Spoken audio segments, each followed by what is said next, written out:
Hello hi నమస్తే welcome to Shashi TV. నేను భాను మేకల. ఈరోజు ఒక ప్రముఖ పాస్టర్తో నేను ఇంటర్వ్యూ చేయబోతున్నాను. మీ అందరికీ తెలుసు ప్రస్తుతం క్రైస్తవం గురించి, క్రైస్తవ సమాజంలో క్రిస్టియన్ల మీద జరుగుతున్నటువంటి చాలా దాడులు అవ్వచ్చు, చాలా ఎటకారపు మాటలు అవ్వచ్చు. చాలామంది పెద్ద పెద్ద దైవ సేవకులు ఉన్నా కూడా క్రైస్తవ సమాజం కోసం, క్రైస్తవుల కోసం మాట్లాడలేని పరిస్థితి నేటి సమాజంలో ఉంది. అలాంటి క్రైస్తవత్వం గురించి ఎవరెవరైతే హిందువులు క్రైస్తవ సమాజాన్ని వ్యతిరేకిస్తూ మాట్లాడుతున్నారో, క్రైస్తవ సమాజం మీద ఆరోపణలు చేస్తూ పాస్టర్లు అందరూ దొంగలని ఎవరైతే మాట్లాడుతున్నారో, అలాంటి వారికి ధీటుగా ఒక యుద్ధమే చేస్తున్నటువంటి ఆ పాస్టర్తో నేను ఈరోజు ఇంటర్వ్యూ చేయబోతున్నాను. ఆయన 2 తెలుగు రాష్ట్రాల్లో బాగా సుపరిచితమైనటువంటి వ్యక్తి. కొత్తగా నేనైతే పరిచయం చేయాల్సినంత అవసరం లేదు. మీరే చూడండి. అన్న నమస్తే. నమస్తే బాగున్నా. ఎలా ఉన్నారు? బాగున్నా. అంటే క్రైస్తవ సమాజం కోసం ఎవరు అంటే పెద్ద పెద్ద పాస్టర్లు చాలా మంది ఉన్నా కూడా ఒక చిన్న స్థాయి వ్యక్తి మీరు. అంటే పేరైతే 2 తెలుగు రాష్ట్రాల్లో తెలిసినా కూడా ఆర్థికంగా మీరు వెనకబడినటువంటి పాస్టరే మీరు. అవునా కదా? అవును. మరి క్రైస్తవం సమాజం కోసం, క్రైస్తవుల కోసం ఒక యుద్ధమే చేస్తున్నారు మీరు. అంటే ఎందుకు అంత పోరాటం చేయాల్సినంత అవసరం ఏంటి? ఇప్పుడు నా కుటుంబానికి కష్టం వస్తే నేనే కదన్నా మాట్లాడాల్సింది. హ్మ్. నేను ఒక క్రైస్తవుడిని. నేను ఒక చర్చ్ పాస్టర్‌ని. క్రైస్తవ సంఘానికి నేను ఒక ప్రతినిధిగా ఉన్నాను. మరి క్రైస్తవుల గురించి మాట్లాడేటప్పుడు దానికి సమాధానం చెప్పాల్సింది నేనే కదా! హ్మ్. ఎవరో వస్తారు, లేదు ఎవరు చెప్పట్లేదు అని చూసైతే నేను ఆగలేను. నేనున్నాను కదా! హ్మ్. నేను కూడా ఒక క్రైస్తవుడినే కదా! హ్మ్. ఖచ్చితంగా నేను సమాధానం చెప్తాను. ఇప్పుడు డబ్బున్న పాస్టర్లు చాలా మంది ఉన్నారు. ఉదాహరణకి బెల్లంపల్లి ప్రవీణ్ గారు, కల్వరి సతీష్ కుమార్ గారు, రాజమండ్రి జాన్ వెస్లీ గారు, వీళ్ళందరూ ఫైనాన్షియల్‌గా అంటే వేల మంది వాళ్ళు ఒక బహిరంగ సభలు పెడితే కూడా వేల మంది క్రైస్తవులు వస్తారు. సో వాళ్ళకేదన్నా అయినా కూడా చాలా పెద్ద విశ్వాసులు ఉంటారు. మీ క్రిస్టియానికి సంబంధించినటువంటి సంఘస్థులు ఉంటారు, విశ్వాసులు ఉంటారు. వాళ్ళ వెనక డబ్బు కూడా ఉంది. మరి మీ వెనక డబ్బు లేదు. ఏదైనా కేసులవుతాయి. మీ మీద దాడులు జరుగుతాయి. ఆల్రెడీ దాడులు చేసే ఉద్దేశంలో కూడా చాలా మంది ఉన్నారనే ఒక ప్రచారం కూడా జరుగుతుంది. మరి వీటన్నిటి నుంచి మీరెలా బయటపడతారు? ఏంటి మీ యొక్క ధైర్యం ఏంటి? మీ యొక్క సపోర్ట్ ఏంటి? అసలు ఏంటి? బైబిల్ అంత గ్రంథం విరుచుకు పడుతున్నారు గదా! హిందువుల మీద అంత విరుచుకు పడుతున్నారు. ఏంటి మీ వెనక ధైర్యం ఏంటి? అసలు మీకెవరున్నారు? అన్న బైబిల్ గ్రంథంలో ఒక మాట ఉంటుంది. మనుషులను నమ్ముకుంటూ వ్యర్థము, రాజులను ఆశ్రయించుట వ్యర్థము, యెహోవా యందు విశ్వాసం ఉంచువాడు ధన్యుడు అని బైబిల్ గ్రంథంలో ఒక మాట ఉంటుంది. నేను తప్పు మాట్లాడను. మొదటిది తప్పు అని ఏదైనా ఒక మాట నాకు అనిపిస్తే అసలు ముందు నేను దాన్ని మాట్లాడను. నేను వాదించేది తప్పైతే నేను మాట్లాడను. నేను సత్యం పక్షాన్ని నిలవబడ్డప్పుడు, నిజాయితీ పక్షాన్ని నిలవబడి మాట్లాడేటప్పుడు ఎదుటున్నది ఎవడైనా సరే నాకు అనవసరం. రెండవది ఇక కొడతారు, తిడతారు అని అంటారా, దానికి నేను భయపడినన్న. ఈ ఉడత ఊపులకి, తాటాకి చప్పులకి నేను భయపడే వ్యక్తిని కాదు. బెల్లంపల్లి ప్రవీణ్ గారు కావచ్చు, లేకపోతే జాన్ వెస్లీ గారు కావచ్చు, లేకపోతే కల్వర్ టెంపుల్ సతీష్ గారు కావచ్చు, వారికి కష్టం అనిపించట్లేదు మరి. క్రైస్తవుల మీద ఇంత పెద్ద ఎత్తున దాడులు జరుగుతూ ఉన్నా అదెందుకు వారి హృదయాలను కదిలించట్లేదు. కానీ నా మనసు ఆగట్లేదు. హ్మ్. చూసుకుంటూనే ఉండలేకపోతున్నాను. ఇప్పుడు నా బిడ్డ జోలికి ఎవడైనా వస్తే నేను ఊరుకోను కదా! లేకపోతే నా భార్య జోలికి ఎవడైనా వస్తే నేను ఊరుకోను కదా! మా అమ్మ నాన్న ఎవడైనా ఏదైనా అంటే నేను ఊరుకోను కదా! క్రైస్తవ సంఘాన్ని కానీ, లేకపోతే క్రీస్తుని కానీ, మరియ తల్లిని గాని, బైబిల్ గ్రంథాన్ని గాని, పరిశుద్ధ గ్రంథంలో ఉన్నటువంటి అపోస్తులను గాని, ప్రవక్తలను గాని, క్రైస్తవ్యాన్ని గాని ఏమన్నా అంటే నేను ఊరుకోను. అది నా వ్యక్తిత్వం. హ్మ్. వాళ్ళు అలా ఎందుకు లేరు అని అంటే అది వాళ్ళకే తెలియాలి. హ్మ్. మరి నేను అన్నం తింటున్నాను అంటే ఈరోజు నాకు క్రైస్తవమే ఒక ముద్ద అన్నం పెడుతుంది. ఈరోజు నాకున్న ఈ పేరు యేసుక్రీస్తు ప్రభువును బట్టి వచ్చిన పేరే. ఈరోజు నేను కలిగి ఉన్నవన్నీ కూడా దేవుడు నాకు ఇచ్చినవే. నేను క్రైస్తవ సంఘానికి చాలా రుణపడి ఉన్నాను. నేను క్రైస్తవ సంఘం పెడుతున్నటువంటి తిండి తింటున్నాను. మరి క్రైస్తవులకు ఏదైనా కష్టం వచ్చినప్పుడు ఇంటి ముందు ఉండే కుక్కే మొరుగుతుంది కదా! మనం ఒక ముద్ద అన్నం పెట్టినప్పుడు ఇంటి ముందు ఉండే కుక్క ఖచ్చితంగా మొరుగుతుంది ఎవరైనా మన ఇంటి మీదకి వచ్చినప్పుడు.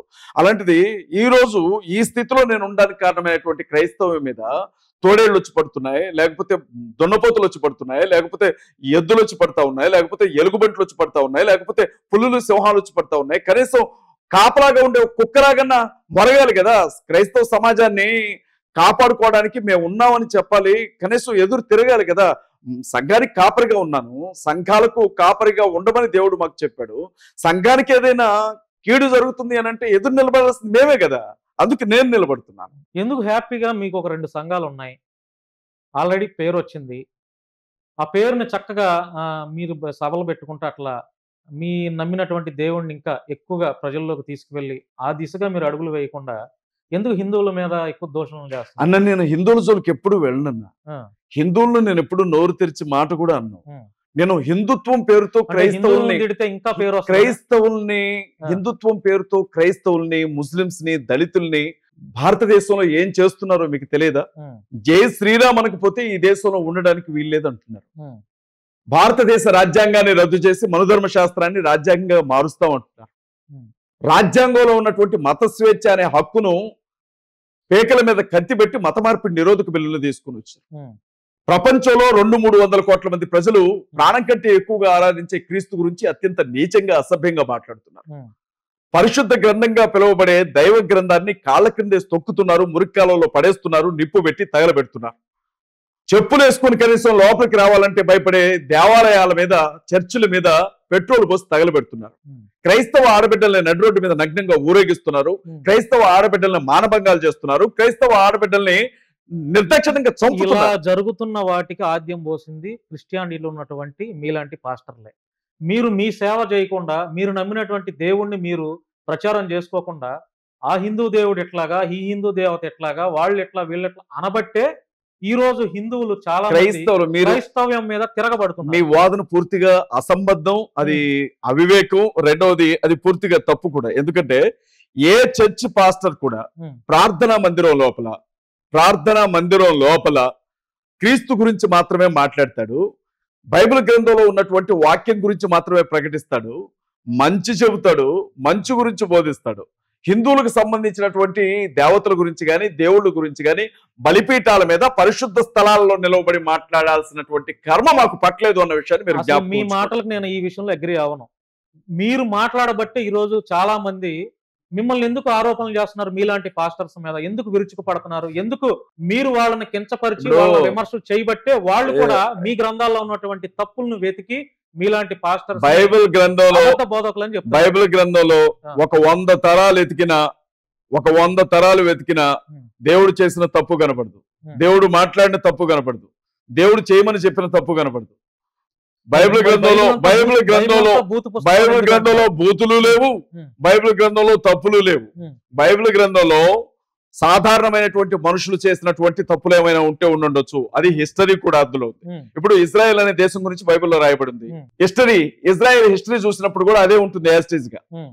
అలాగే ఈజిప్ట్ గురించి రాయబడింది, ఈజిప్ట్ హిస్టరీ చూసినప్పుడు అలాగే ఉంటుంది. ఇప్పుడు కొన్ని సంవత్సరాల క్రితం సమైక్య రాష్ట్రానికి ముఖ్యమంత్రి ఎవరు అని అడిగితే నల్లారి కిరణ్ కుమార్ రెడ్డి గారు, ఆయన కంటే ముందు రోసయ్య గారు, ఆయన కంటే ముందు రాజశేఖర రెడ్డి గారు ఉన్నారు. ఇది హిస్టరీ, ఇది మారదు. బైబిల్ గ్రంథంలో కూడా కొంతమంది రాజులకు సంబంధించినటువంటి చరిత్రలు ఉన్నాయి, భూమి మీద బ్రతికినటువంటి వ్యక్తులకు సంబంధించినటువంటి జీవితాలు ఉన్నాయి. రాబోయే తరాలకు బుద్ధి కలగడం కోసం వాళ్ళు చేసినటువంటి తప్పుల గురించి కూడా రాస్తారు తప్ప బైబిల్ గ్రంథంలో దేవుడు చేయించినటువంటి పనులు కావవి. అవి మనుషులు, భక్తులుగా పిలువబడినటువంటి వ్యక్తులు కావచ్చు, లేకపోతే ఇష్టానుసారంగా బ్రతికినటువంటి మనుషులు కావచ్చు, రాయబడినటువంటి చరిత్రలు ఉన్నాయి.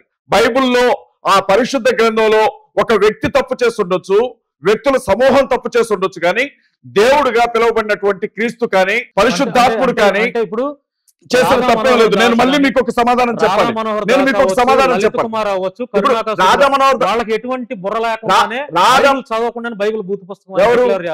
మనోహర్ దాస్ కావచ్చు, లేకపోతే కరుణాకర్ సుగ్నా కావచ్చు, లలిత్ కుమార్ కావచ్చు, లేకపోతే అంతకంటే ముందు మీరు అడిగిన విషయానికి నేను సమాధానం చెప్పాను. హిందూ దేవుళ్ళ మీద పడి మీరు ఏడుస్తున్నారు కాబట్టి వాళ్ళు క్రైస్తవుల గురించి మాట్లాడుతున్నారు అని. హిందూ దేవుళ్ళ మీద పడి ఏడవలసిన కర్మ మాకు లేదు. అక్కడ ఏముంది సరుకు ఏడవడానికి? అక్కడ ఏం సరుకు ఉందని చెప్పి మేము ఏడవాలి. చర్చిలోకి వచ్చే వాళ్ళకి వాళ్ళ గురించి మేము చెప్తాం. మీకు ఇంకో విషయం చెప్తాం. బైబిల్ గ్రంథం చాలా స్పష్టంగా చెప్తా ఉంది. బైబిల్ గ్రంథం చాలా స్పష్టంగా చెప్తా ఉంది.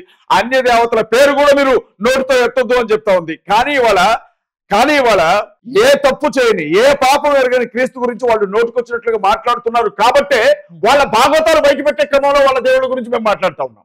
ఇవాళ బైబిల్ గ్రంథంలో మనుషులు చేసిన తప్పులు ఉన్నాయేమో, మనుషులు చేసిన పాపాలు ఉన్నాయేమో, కానీ వీళ్ళ చరిత్రలో, వీళ్ళ పురాణాల్లో, వీళ్ళ వేదాల్లో, వీళ్ళ ఇతిహాసాల్లో, వీళ్ళకి సంబంధించినటువంటి రామాయణంలో కానీ, మహాభారతంలో కానీ, వీళ్ళకి సంబంధించినటువంటి పురాణాల్లో కావచ్చు, శివపురాణం కావచ్చు, విష్ణు పురాణం కావచ్చు, బ్రహ్మ పురాణం కావచ్చు, వీళ్ళకి సంబంధించిన దేవుళ్ళు చేసినటువంటి ఆ దరిద్ర పనుల గురించి మేము మాట్లాడాల్సి వస్తుంది అంటే దానికి వీళ్ళే కారణం.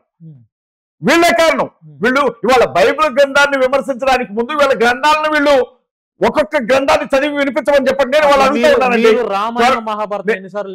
ఎవరు రామాయణ మహాభారతం గురించి చదివి తెలుసుకునేంత చరిత్ర ఏమి లేదు అక్కడ. బ్రాహ్మణులు కూర్చొని రాసుకున్నటువంటి కథలవి, బ్రాహ్మణులు కూర్చొని రాసుకున్నటువంటి కథలవి.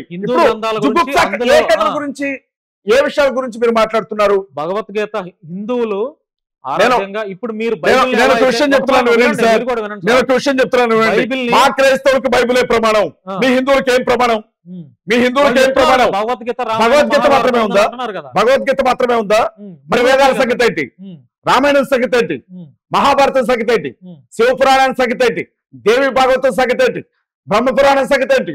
విష్ణు పురాణం సంగతి ఏంటి? ఈ కథలన్నీ ఏంటి? వీటికి సంబంధించి ఇప్పుడు నేను చెప్పేది వినండి. మీరు నువ్వు కల్పితంగా పెట్టుకుంటావా, లేకపోతే ఇంకొక 100 పురాణాలు రాసుకో, మాకు సంబంధం లేని విషయం. చిన్నజీర స్వామి ఉన్నాడు, ఓం నమ శివాయ అని చెప్పించండి ఆయనతో. చిన్నజీర స్వామి హిందువే కదా, ఓం నమ శివాయ అని చెప్పించండి ఆయనతో. ఎందుకని చెప్పడు ఆయన? వైష్ణవులు శివుణ్ణి ఒప్పుకుంటారా? శైవులు విష్ణువుని ఒప్పుకుంటారా? వాళ్ళు పొడుచుకొని చచ్చిన రోజులు లేవా? వాళ్ళు నరుక్కొని చచ్చిన రోజులు లేవా? వాళ్ళు శివుడు ఎంతటి వాడు అని వైష్ణవులు అంటే విష్ణువు ఎంతటి వాడు అని శైవులు అన్న రోజులు లేవా? వాళ్ళల్లో వాళ్ళకే ఒక ఆలోచన ఉండదు వాళ్ళకి. వాళ్ళు బైబిల్ గురించి మాట్లాడితే ఊరుకోం, బైబిల్ గురించి మాట్లాడితే ఊరుకోం. మీరు అంటున్నారు, నన్ను చెప్పనివ్వండి, హిందూ గ్రంథాల గురించి మాట్లాడుతుంటే ఎందుకు అంత ఆవేశపడుతున్నారు? ఎవరు? మీరు ఎందుకు? ఖచ్చితంగా ఆవేశపడతాం. బైబిల్ గ్రంథాన్ని మీరు నమ్మినటువంటి దేవుడు ఎదుటి వారిని పట్ల ప్రేమ, సమాధానం, గౌరవంతో మాట్లాడాలని చెప్పి శత్రువునైనా ప్రేమించాలి. శత్రువును కూడా ప్రేమిస్తాం, కానీ సైతాన్ని ప్రేమించం. శత్రువును కూడా ప్రేమిస్తాం, శత్రువును కూడా ప్రేమిస్తాం. సబ్జెక్ట్ పరంగా విమర్శలు చేయొచ్చు, కానీ శత్రువును కూడా ప్రేమిస్తాం, కానీ సైతాన్ని ప్రేమించాలని ప్రభు చెప్పలా. హిందువులు అంటే ఎందుకో ద్వేషంలా కనపడుతుంది నాకైతే. నా అత్తమావులు హిందువులు, నా బావమరిది హిందువు, నా ఇరుగు పొరుగు వాళ్ళు హిందువులు, నేనుండే వీధిలో ఉండే వాళ్ళందరూ హిందువులు, బాబాయ్ పిన్ని అని పిలుచుకునే వాళ్ళు హిందువులు.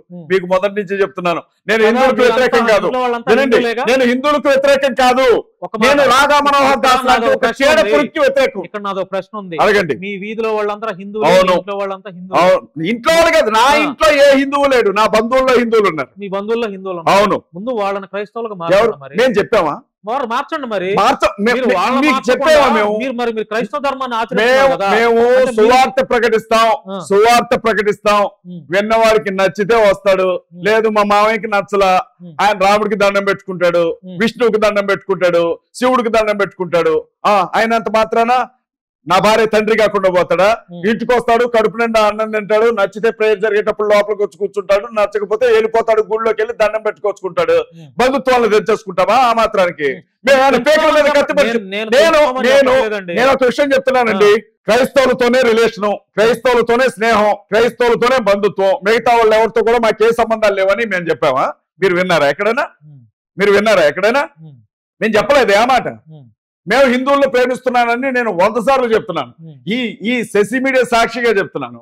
అయ్యప్ప స్వాముల్ని దీక్ష పెట్టుకుంటారు కదా అయ్యప్ప స్వాములు, భిక్షకి రమ్మనండి, నా ఇంట్లో భిక్ష ఏర్పాటు చేస్తాను నేను. భవానీ మాలలో వేసుకున్న వాళ్ళు ఉంటారు కదా, రమ్మనండి, వాళ్ళకి కావాల్సినటువంటి భోజనాలు ఏర్పాటు చేస్తాను నేను చెప్తున్నాను వినండి. వాళ్ళ అంటే ఇక్కడ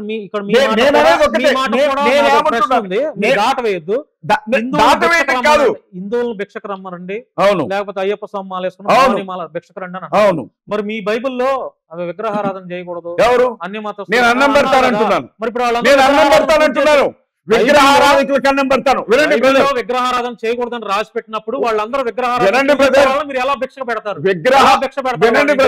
విగ్రహారాధన చేయనండి, లేకపోతే చెట్లకు దండం పెట్టుకోనండి, పుట్టకి దండం పెట్టుకోనండి, పాముకి దండం పెట్టుకోనండి, కుక్కకి దండం పెట్టుకోనండి, చేపకి దండం పెట్టుకోనండి, వాళ్ళే దండం పెట్టుకోనండి, లేకపోతే తెగిపడ్డ లింగాలకి దండం పెట్టుకోనండి, మాకు సంబంధం లేదు. ఆకలితో ఇంటికి వస్తే కడుపు నిండా అన్నం పెట్టి పంపిస్తాం, దీనికి మతంతో సంబంధం లేదు. నేను చెప్తున్నాను, నేనేమంటున్నాను అంటే అయ్యప్ప మాలలో రమ్మనండి, ఏ ఇబ్బంది, అన్నం పెట్టి పంపిస్తాను. అన్నం పెట్టడానికి నాకు మతం ఎక్కడుంది? అన్నం పెట్టడానికి ఆకలికి మతం ఏంటి? మానవత్వానికి మతం ఏంటి? వాళ్ళు ఆకలితో ఉన్నారు అనుకోండి, నా ఇంటికి రండి, నా ఇంట్లో కూర్చోబెట్టి వాళ్ళకి భోజనాలు పెట్టి పంపిస్తాను. ఆకలికి ఏంటి మతం? ఆకలికి మతం ఏంటి అంటున్నాను. లేదు, ఈ బజార్లో ఉన్నాడు, నేను గుడి కట్టుకుంటున్నానండి, నేను పలానా టెంపుల్ కట్టుకుంటున్నాం, మాకు ఇంత సహాయం చేయండి, విరాళం చేయండి అని రమ్మనండి, నేను ఇచ్చి పంపిస్తాను. నేను హిందువులను ప్రేమిస్తున్నాను, హిందువుల దేవీ దేవతలను గౌరవిస్తున్నాను. నేను నాతో ఎక్కడ సమస్య అంటే హిందువులకి, నాతో ఎక్కడంటే మీరు హిందువులు ప్రేమిస్తున్నారు, హిందూ దేవీ దేవతలు గౌరవిస్తున్నాను, పూజలు కూడా చేయండి. పూజలు చేస్తే కర్మ నాకే పట్టింది. నేను యేసుక్రీస్తు ప్రభువుకు మాత్రమే పూజ చేస్తాను. హిందువులు ప్రేమించినప్పుడు తప్పలేదు, హిందువులు గౌరవించినప్పుడు తప్పలేదు, హిందూ దేవతలను గౌరవించినప్పుడు తప్పలేదు. అట్లాగే పూజ చేయండి. పూజకి గౌరవానికి మధ్య చాలా తేడా ఉంటుంది. వినండి బ్రదర్, వినండి, ఒక విషయం చెప్తున్నాను వినండి. గౌరవిస్తాను, మిమ్మల్ని గౌరవిస్తున్నాను, మిమ్మల్ని పూజించాలా? మీ నాన్నగారు అంటే నాకు గౌరవం, మీ అమ్మగారు అంటే గౌరవం, వాళ్ళని పూజించాలా? ఎందుకు పూజిస్తాను? నేను దేవుణ్ణి మాత్రమే పూజిస్తాను, కించపరచట్లేదు అని చెప్తున్నాను. నేను యేసుక్రీస్తు ప్రభువును మాత్రమే సొంత రక్షకునిగా అంగీకరించాను. బ్రదర్, నేను రోడ్ల పక్కన ఎలా బతకాలో తెలియక తిరుక్కుంటా 4 రోడ్లన్నీ తిరిగి ఆ పని చేసి ఈ పని చేసి చివరికి సుఖంగా బతుకుదామని బైబిల్ పట్టుకోవాలా. నా వ్యక్తిగత జీవితంలో ఒక సాక్ష్యం ఉంది. యేసుక్రీస్తు ప్రభువు నిజంగా దేవుడు అని చెప్పి నా జీవితంలో జరిగిన ఆశ్చర్య కార్యాన్ని బట్టి నేను తెలుసుకున్నాను. ఆయనకి మాట్లాడే స్వభావం ఉంది. ఆయన ఆయన ఆయన ఆయన ఆయన సృష్టికర్త అని నేను తెలుసుకున్నాను. నాకు ఆయన గురించి తెలిసిన తర్వాత, దేవుడు సృష్టికర్త ఆయనని తెలిసిన తర్వాత నేను ఇంకోరికి ఎందుకు పూజ చేస్తాను? నాకు అవసరం ఏంటి? గౌరవిస్తాను. నేను పూజించట్లేదు కాబట్టి అంటే అందరిని దూషించమని దాని అర్థం. మరి పరోక్షంగా మీరు దూషణలు చేస్తున్నారు. దూషణ కాదు. ఎప్పుడైతే నా తల్లి జోలికి వస్తాడో, ఎప్పుడైతే నా తండ్రి జోలికి వస్తాడో నేను ఎదురు తిరుగుతాను. యేసుక్రీస్తు ప్రభు జోలికి ఎవడొచ్చినా ఎదురు తిరుగుతాను. పాస్టర్ల బూతులు మాట్లాడొచ్చు. ఎవరు పాస్టర్ల బూతులు మాట్లాడొచ్చు? మాట్లాడకూడదు.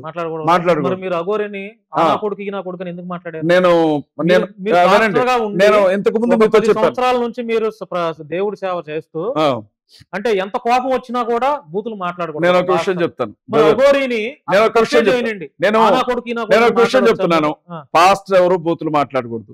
బూతుల ఎన్నో, పోకిరి మాటల ఎన్నో, సరస్వతి బైబిల్ చెప్పింది. వినండి బ్రదర్, వినండి బ్రదర్, వినండి. నేను యేసుక్రీస్తు ప్రభువును ప్రేమిస్తున్నాను. నేను ఎంతగా ప్రేమిస్తున్నాను అనంటే, ఆయన్ని ఎవరైనా మాట అంటే తట్టుకోలేనంతగా ప్రేమిస్తున్నాను. ఆయన సంఘం జోలికి వస్తే తట్టుకోలేనంతగా ప్రేమిస్తున్నాను. వినండి, బూతులు మాట్లాడడం కాదు. దుష్టుడు వాడు నోటుకొచ్చినట్లుగా మాట్లాడితే వాడి మూర్ఖత్వం చొప్పున వాడికి సమాధానం చెప్పాల్సి రావచ్చు. అలాంటి కొన్ని సందర్భాల్లో నోరు తూలితే నేను తూలుండొచ్చు.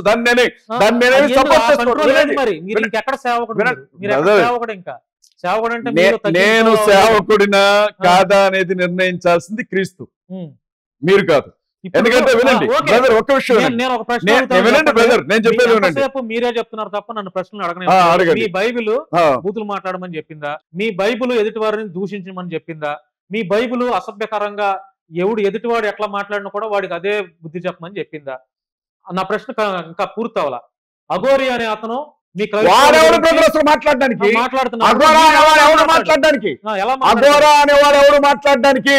క్రైస్తవుల్ని,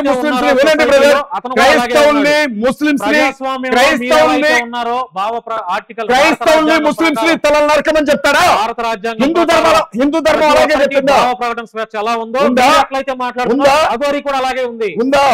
క్రైస్తవుల్ని, ముస్లింస్ని తలలు నరకమని చెప్పే భావ ప్రకటన ఉందా? క్రైస్తవుల్ని, ముస్లింస్ ని ఓచకోత కోస్తామనే భావ ప్రకటన ఉందా? దర్గాలను కూల్చేస్తామని చెప్పడానికి వాడికి భావ ప్రకటన ఉందా? కనీసం 10 తలలైనా, వినండి బ్రదర్, కనీసం 10 తలలైనా తీసుకొని వెళ్ళిపోతాను అని చెప్పడానికి వాడికి భావ ప్రకటన ఉందా? అలా నువ్వు చేసే తప్పురా అంటే మాత్రం బైబిల్ అవును, బైబిల్ ఒప్పుకోదు బ్రదర్. నేను చెప్తున్నాను వినండి, బూతులు మాట్లాడడానికి బైబిల్ ఒప్పుకోదు, బూతులు మాట్లాడడానికి బైబిల్ ఒప్పుకోదు, దూషించడానికి బైబిల్ ఒప్పుకోదు. కానీ నేను మాట్లాడతాను, బైబుల్ లైన్ దాటి నేను మాట్లాడతాను. ఫేక్ పాస్టర్ ఎవరు? నేను ఫేక్ పాస్టర్ అండి. వినండి బ్రదర్, వినండి బ్రదర్, నేను దొంగ పాస్టర్ అండి, మీరు ఫేక్ పాస్టర్ అండి. లేదు, ఒక మాట చెప్తాను. క్రైస్తవ క్షేమం కోసం అవసరమైతే, క్రైస్తవ క్షేమం కోసం అవసరమైతే, ముస్లింల క్షేమం కోసం అవసరమైతే, దళితుల క్షేమం కోసం అవసరమైతే, క్రీస్తు నుండి వేరే నేను నరకానికి వెళ్ళడానికి కూడా సిద్ధంగా ఉన్నాను. ఇప్పుడేంటి చెప్పండి? ఇప్పుడేంటి చెప్పండి? మరి అప్పుడు క్రీస్తు నుండి దళితుల్ని క్షేమం కోసం మీరు పాటుపడండి. బైబిల్ పక్కన పెట్టండి. మీరెవరు చెప్పడానికి? మీరెవరు చెప్పడానికి? ఆ విషయం ఎవరు చెప్పాలి నాకు? అంటే యేసుక్రీస్తు ప్రభు చెప్పాలి నాకు. వినండి బ్రదర్, నేను నమ్మిన వినండి బ్రదర్, నేను ఏదైనా చూశాను కానీ వినండి బ్రదర్, మనుషుల కోసం నేను బైబిల్ పక్కన పెట్టాను, మిమ్మల్ని చూస్తున్నాను. నేను విషయం చెప్తున్నాను, వినండి వినండి. కంటికి కనిపించే మనిషిని ప్రేమించలేని వాడు దేవుడిని ప్రేమిస్తాడా? కంటికి కనిపించే మనిషిని ప్రేమించలేని వాడు దేవుణ్ణి ప్రేమిస్తాడా? ఆకలితో ఉన్న వాడికి అన్నం పెట్టడం చేత కాదు, అవసరంలో ఉన్నవాడికి 10 రూపాయలు ఇవ్వడం చేత కాదు, గాయపడిన వాడికి ఇంత కట్టు కట్టడం చేత కాదు, రోగంతో ఉన్నవాడిని బాగు చేయడం చేత కాదు, ఎవడైనా జైల్లో ఉంటే చూసి రావడం చేత కాదు, ఎవడైనా దెబ్బలు తింటే మాట్లాడడం చేత కాదు, నడు రోడ్డు మీద ఆడవాళ్ళని నగ్నంగా ఊరేగిస్తే ఇది ఎక్కడ అన్యాయం అని అడగడం చేత కాదు, చర్చలు తగలబడుతుంటే ఇది ఎక్కడ తప్పు అని మాట్లాడడం చేత కాదు. అందరూ మాట్లాడేవాళ్లే. వినండి బ్రదర్, భారతదేశంలో బైబిల్ మాత్రమే కాదు, రాజ్యాంగం అనేది కూడా ఒకటి ఉంది. ఈ విషయాన్ని మీరు గుర్తుపెట్టుకోవాలి. నేను మనుషులను ప్రేమిస్తున్నాను, మనుషుల్ని ఎంతగా ప్రేమిస్తున్నాను కాబట్టి నేను దేవుణ్ణి అంతగా ప్రేమించగలుగుతున్నాను. నేనేమంటున్నాను అంటే, సరే మీరు అన్నట్లుగా నేను ఒక గుడిలో ఉన్న పూజారినో, లేకపోతే ఒక చంటి బిడ్డనో, ఒక మహిళనో, లేకపోతే విద్య నేర్పుతున్నటువంటి ఒక బోధకుడినో, గురువునో నేను తిట్లా. నేను ఎవరినన్నాను? సరే నేను మిమ్మల్ని ప్రశ్న అడుగుతాను, నాకు సమాధానం చెప్పండి. హైదరాబాద్ లో తుక్కుగూడలో ఒక హెడ్ మాస్టర్, అతను ఒక దళితుడు, ఒక ఎస్సీ సామాజిక వర్గానికి చెందిన వ్యక్తి, స్కూల్కి రాని పిల్లగాడిని నువ్వు స్కూల్కి ఎందుకు రావట్లేదు, మార్క్స్ తక్కువ వస్తున్నాయని ఒక దెబ్బ కొడితే అతనితో ఆ పిల్లగాడి కాళ్ళు పట్టించారు. అప్పుడు ఏం మాట్లాడాలా? తప్పే కదా. ఏం మాట్లాడాలా? ఏం తప్పు? అలాంటప్పుడు ఏం మాట్లాడాలా? మరి ఎప్పుడు వాళ్ళు చేసింది సరైందా? ఖచ్చితంగా ఆ టైంలో అయ్యప్ప మాల గురుస్వామి అనే వ్యక్తి కూడా ఖండించాడు. అది ఎవరు? ఒక వందల మంది అక్కడికి వచ్చి ఆయనతో కాళ్ళు పట్టిస్తే ఎవరో ఒక్కరు ఖండించారని చెప్పారండి మీరు? అయిపోతుందా? భారతదేశ చరిత్రలో గురు బ్రహ్మ, గురు విష్ణు, గురు దేవో మహేశ్వర, గురు సాక్షాత్ పరబ్రహ్మ తస్మై శ్రీ గురవే నమః అంటారు. మరి వీళ్ళు ఏం చేస్తారు? దాన్ని గురువు దేవుడితో సమానం అని చెప్పి గురువుని తీసుకొని వచ్చి విద్యార్థి కాళ్ళు పట్టిస్తారా? అలాంటప్పుడు ఏం చేయాలి? చేతులు కట్టుకొని, అయ్యగారు మీరు అలా మాట్లాడకూడదు, అయ్యగారు మీరు అలా చేయకూడదు, అయ్యగారు మీరు అలా చెప్పకూడదు అయ్యగారు అని చెప్పాలా? అలా చెప్పారా? అంటే వినండి బ్రదర్, ఒక విషయం చెప్తున్నాను. ఏం జరిగినా మీరు మాట్లాడతారు? ఖచ్చితంగా మాట్లాడతాను. హిందువులకు అన్యాయం జరిగినని మాట్లాడతాను. నేను ఒక్కటి నమ్ముతాను బ్రదర్, యేసుక్రీస్తు ప్రభు అనేది నా ప్రవృత్తి. నేను క్రీస్తుని నమ్ముతాను, క్రీస్తు ప్రకారంగా బ్రతుకుతాను, ప్రార్థనా మందిరాలు కట్టుకుంటున్నాం, సేవ చేసుకుంటున్నాం, సంఘానికి వచ్చే వరకు దేవుని వాక్యం చెప్పుకుంటున్నాం. అది నా ప్రవృత్తి. అట్ ద సేమ్ టైం నేను ఒక భారతీయ పౌరుణ్ణి అన్న విషయం కూడా నాకు జ్ఞాపకం ఉంది. నాతో పాటుగా అందరికీ బ్రతికే హక్కు భూమి మీద ఉంది. భారతదేశం కేవలం హిందువులకు మాత్రమే సొంతం కాదు. ఇక్కడ దళితులు బ్రతకాలి ధైర్యంగా, ఇక్కడ క్రైస్తవులు బ్రతకాలి ధైర్యంగా, ముస్లింలు బ్రతకాలి ధైర్యంగా. ఈ 3 వర్గాలనే ఎందుకు అంటున్నాను అనంటే, హిందుత్వం అనే పేరుతో దాడి జరుగుతుంది కాబట్టి, హిందువులు అని చెప్పబడుతున్న వారు దాడి చేస్తున్నారు కాబట్టి, ఈ 3 వర్గాలు బ్రతకడం కోసం నేను మాట్లాడతాను. ఖచ్చితంగా ఆ రెస్పాన్సిబిలిటీ నాకుంది. నేను ఖచ్చితంగా మాట్లాడతాను బ్రదర్. ఒకవేళ నేను మాట్లాడేటప్పుడు ఎవరిని గద్దిస్తున్నాను? అఘోరిని గద్దించాను. నేను వాళ్ళు అడుగుతా ఉన్నా, ఏ పాస్టర్ సపోర్ట్ చేస్తున్నాడో అఘోరికి చెప్పనండి. ఇవాళ మీరు నన్ను అడిగారు కదా ఫేక్ పాస్టర్ జయబాబు అని. మరి నిజమైనటువంటి పాస్టర్స్ లో ఏ పాస్టర్ అఘోరి వ్యాఖ్యలను సమర్థిస్తున్నాడో, ఏ పాస్టర్ అఘోరిని సన్మానిస్తాడో? వాళ్ళందరూ సేవ చేస్తున్నారు కదా. వాళ్ళందరూ చాలా మంది సేవ చేస్తున్నారు. సేవ అంటే ఏంటి బ్రదర్? సేవ అంటే బైబిల్ ఏదైతే చెప్పిందో అదే. ఏంటి సేవ? మీరు చెప్పండి. సేవ అంటే ఏంటి చెప్పండి. మీరు చెప్పండి బ్రదర్. సేవ అంటే సువార్త బోధించడమే సేవ కాదు నా దృష్టిలో. అదొక్కటేనా సేవ? అదే అంటుంది. సువార్త బోధించడం ఒక్కటే సేవ. సువార్త బోధించడం ఒక్కటే సేవనా? చాలా. ఇప్పుడు దాన్ని సేవ అని ఎందుకంటారు బ్రదర్? మరి సువార్త బోధించడం ఒక్కటే సేవ అయితే మరి ఆకలితో ఉన్న వాడికి అన్నం పెట్టాన్ని ఏమంటారు? అదే సేవ. నేను అనేది సువార్త బోధించడం కాదు. వినండి బ్రదర్, ఆపదలో ఉన్నవాడిని ఆదుకోవడం కూడా సేవే కదా. ఆకలితో ఉన్న వాడికి అన్నం పెట్టడం అంతవరకు ఎందుకు బ్రదర్? మీరు ఒక యాంకర్ గా ఉన్నారు, మీరు రోడ్డు మీద వస్తున్నారు, మీ కళ్ళ ముందు ఒక ఆడబెట్టిన 4 పట్టుకొని ఒంటి మీద ఉండే చీరలు లాగుతున్నారు. ఏం చేస్తారు మీరు ఒక క్రైస్తవుడు, మీరు ఏం చేస్తారంటున్నా అనుకోండి. మీరు క్రైస్తవుడు అనుకోండి, ఎందుకు స్పందిస్తారు మీరు? యేసుక్రీస్తు ప్రభు అట్లా చెప్పలేదు అంటున్నారు కదా, మీరు ఎందుకు స్పందిస్తారు? మీరు చీర లాగితే లాగించుకోవాలా? చీర లాగితే లాగించుకోవాలని చెప్పాలా? కుదరకపోతే సపోర్ట్ చేసి రావాలి. అదేనా మీరు చెప్తుంది? అంటే కొన్ని విషయాలని మీరు అట్లాగా ముడిపెట్టడం కరెక్ట్ కాదు. నేను కూడా మీతో అదే అంటున్నాను. కొన్ని విషయాలు మీరు అలా ముడిపెట్టడం కరెక్ట్ కాదు. ఇవాళ పొద్దున్న లేసిన దగ్గర నుంచి కూడా యేసుక్రీస్తు ప్రభుని అమ్మా బుద్ధులు తిడుతున్నారు. ఆ కోపం వస్తుంది బ్రదర్. నేను ప్రార్థన చేయండి. ఎవరు ప్రార్థన చేసేవాళ్ళు చేయమని చెప్పండి. రోడ్డు మీద వచ్చేటప్పుడు ప్రార్థన చేస్తారు కదా, ప్రార్థన చేయండి. మీరు వచ్చేటప్పుడు బ్రదర్, మీరు క్రిస్టియానిటీ మీకు అర్థం కాలేదు బ్రదర్. మీకు అర్థం అయ్యేలా మాట చెప్తాను. నాకు బాగా ఆకలేస్తుంది అనుకోండి, ఇక్కడ కూర్చొని ప్రభువా నాకు బాగా ఆకలేస్తుంది నాయనా, ఈరోజు చికెన్ బిర్యానీ తినాలనుంది, పళ్ళెంలో పడాలి, పళ్ళెంలో పడాలి, పళ్ళెంలో పడాలి అనగానే వచ్చి చికెన్ బిర్యానీ పడదు. మరి మీరు చేసేదంతా ఎవరు చేశారు? ఎవరు చేస్తున్నారు? అదే కదా. పాస్టర్ ఒక వ్యక్తిని టచ్ అనగానే బ్రదర్, నేను అయిపోతాయా? మీరు టాపిక్ డైవర్ట్ చేయకండి. నేనేమంటున్నానంటే ప్రార్థన చేయడం అనేది ఎంత ప్రాధాన్యత అయిన విషయమో పని చేయడం కూడా అంతే ప్రాధాన్యత కలిగినటువంటి విషయం.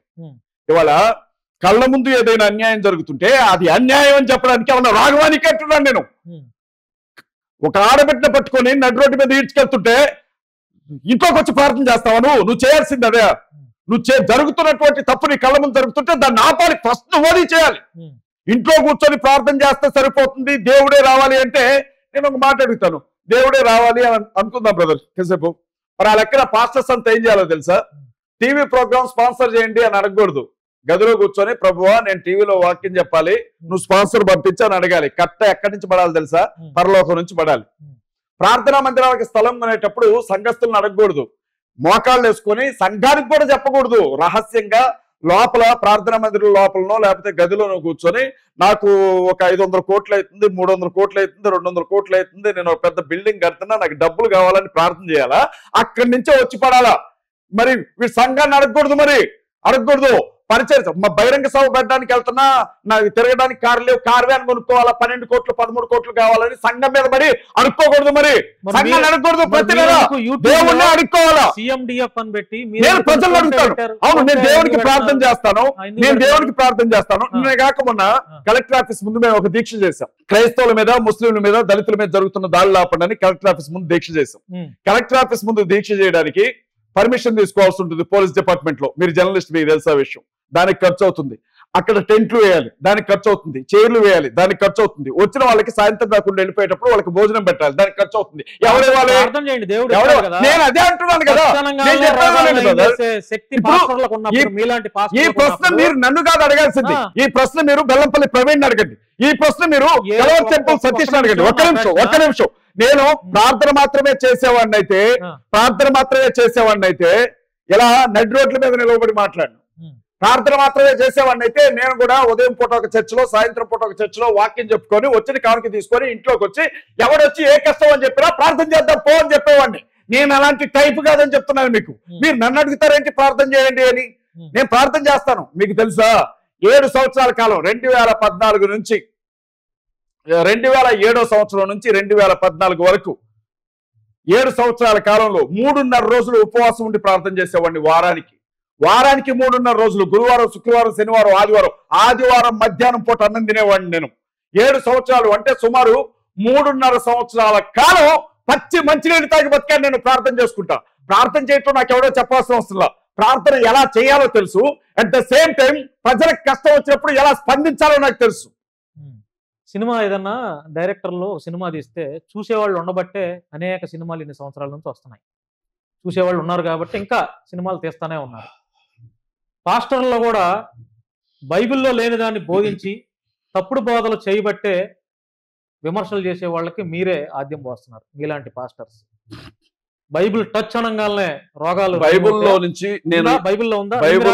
నా ప్రశ్న బైబిల్లో లేనిది నేనేం బోధించానో ఒక రిఫరెన్స్ చూపించండి, నాది ఒక మెసేజ్ చూపించండి. నేను మిమ్మల్ని అనట్లేదు, మీలాంటి పాస్టర్స్. మీలాంటి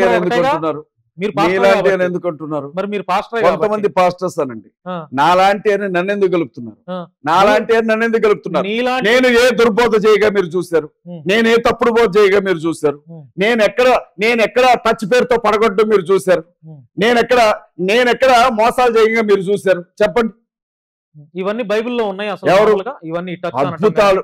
టచ్ ఇప్పుడు టచ్ అని పడగొడతాడు ఒకడు. మరి నేను ఒక మాట అడుగుతాను, ఫ్రూట్స్ ఇవ్వడం ద్వారా కూడా పిల్లలు పుడతారా? ప్రార్థన చేసి ఒక విషయం చెప్పిన. నిన్న నేను ఒక విషయం చూస్తాను. ఏంటంటే ఒక బిలీవర్ ఇంటికి వెళ్ళాను. టీవీలో ఒక ప్రోగ్రామ్ వస్తుంది. బత్తాలు బూడిద తీసుకొచ్చి మీద పోతున్నారు పాస్టర్ మీద. ఆ బూడిదలోనే ఉంటాడంట. బూడిదలో ఉండి ప్రార్థన చేస్తారంట ఉపవాసం. ఏంద్రా నాయన కదా అని అంటే పాత నిబంధనలో మీరు బూడిద పోసుకొని ప్రార్థన చేయండి అని ఉంటుంది. పాత నిబంధన కొట్టివేయబడింది. అయినా దాన్ని తీసుకొచ్చి ఇప్పుడు జనాల మీద రుత్తా ఉన్నారు. ఏది ఆ బూడిదని తీసుకొచ్చి పోసుకొని జనాలందరినీ రండి బూడిదలో కూర్చోండి పొరలని అంటున్నాడు. టచ్ అని పడగొట్టడం. అయితే బైబిల్ గ్రంథంలో అపోస్తుడైన పౌలు ఉన్నాడు. ఆ పౌలు గారు ఒకరోజు రాత్రిపూట దేవుని వాక్యం మాట్లాడుతూ ఉంటారు. మేడగది మీద జరుగుతుంటుంది మీటింగ్. కిటికీలో కూర్చొని ఉంటాడు ఐతిక్ అనే కుర్రాడు. అర్ధరాత్రి పూట ఈయన ఎక్కువ వాక్యం మాట్లాడుతూ ఉన్నప్పుడు నిద్ర జోగి కింద పడి చచ్చిపోతాడు. అతను బిల్డింగ్ మీద నుంచి పడి చచ్చిపోతాడు. కింద పడిపోయినటువంటి వ్యక్తిని పౌలు వచ్చి కిందకి వచ్చి అందరూ ఏడుపు మొహాలు పెట్టుకొని చూస్తూ ఉంటే ప్రార్థన చేసి లేపుతాడు, లేపి నిలబెడతాడు. దేవుని వాక్యం ఏముంటుంది అంటే పడిపోయిన వాళ్ళని లేపండి అంటుంది, పడగొట్టమని చెప్పట్లా. దేవుని వాక్యం ఏం చేస్తుందంటే పడిపోయిన వాళ్ళని లేపుతుంది, నాశనం అయిపోయిన వాళ్ళ జీవితాలని బాగు చేస్తుంది, మోడుబారిన బ్రతుకుల్ని చిగిరింపు చేస్తుంది, సర్వనాశనం అయిపోయిన జీవితాలని మళ్ళీ దారిలోకి తీసుకొస్తుంది. పడగొట్టదు. పరిశుద్ధాత్ముడు పడగొట్టే పని పెట్టడు, ఆయన నిలబెట్టే పని పెడతాడు. టచ్ అన్న పేరుతో జరుగుతున్నదంతా మోసమే. ఈ విషయం అందరికీ తెలుసు. ఆయన జనాలు వెళ్తున్నారు. ఏం చేయాలి? నాదా తప్పు? మరి అందుకు కాదు ఎవరు హిందువులు గొర్రెలు అని చెప్పి మిమ్మల్ని విమర్శలు చేసేది? గొర్రె అనేది స్వభావం బ్రదర్. దావీదు అన్నాడు అందుకు కదా, కాదు